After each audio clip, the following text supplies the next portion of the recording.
I mean, that kind of leads me to, I mean, earlier on you were talking about an opportunity. Someone should have at minimum a 10-minute opportunity to read books, right? And we were talking about your book a couple different times, and those that are seeing the video behind him is like there's a little library over his right shoulder. So I want to kind of talk about, I mean, you're very astute as well. Like, what books do you recall that you would like to recommend to an up and coming entrepreneur that helped you to kind of get over your early hurdles?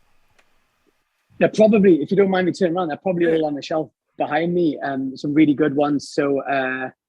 Um, so the one that really, this is an excellent book, which is it's a very old book, but it was the Magic of Thinking Big. Is a brilliant book and just kind of like making you think good about yourself. Any book by Derek Sivers. This one, I don't know if you've seen Derek Sivers before, is absolutely fantastic from an entrepreneurial perspective. I'm really into productivity, and I love books like The One Thing and Essentialism.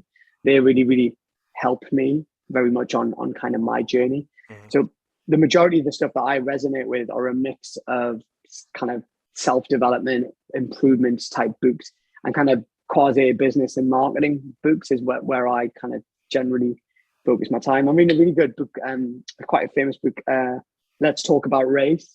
Hmm. At the minute, I think it's quite a famous book in the US, and my wife read it a couple of times. She's like, "You need to read this book." And as we as an organization, but as a society, start thinking more about diversity in our organizations and diversity of views, it's actually really educational for me to actually understand what other people kind of go through. So I have quite an eclectic mix in that sense of the types of things that I read. But anything by Derek Sivers, anything by Seth Rogen. I love Tim Ferriss's books. I think they're excellent. The Tools of Titan is a phenomenal book, in terms of you could read it again and again. They're all kind of basic foundational stuff that I would recommend anyone.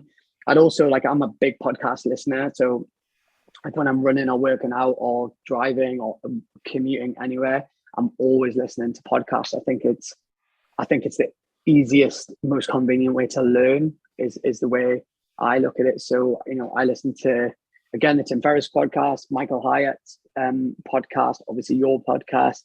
I listen to, I can't remember his called, Cal Newman, who's written a brilliant book called Digital Minimalist.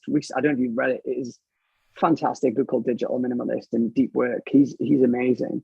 And just like, I also try and listen to some sports, but like I'm into like soccer and sports, and Mhm. I think there's a lot you can learn from elite athletes and people who are world class in their fields that you can apply to your own life and just try to think a little bit more laterally rather than, obviously I engage with like agency and type content and other authors and other podcasters and stuff like that. But I think there's a huge amount you can learn from people in different sectors that are world class at what they do, and that's why I think the Tim Ferriss podcast is particularly good because you get this eclectic mix of people from all different walks of life, but you see amazing similarities and themes across different ones.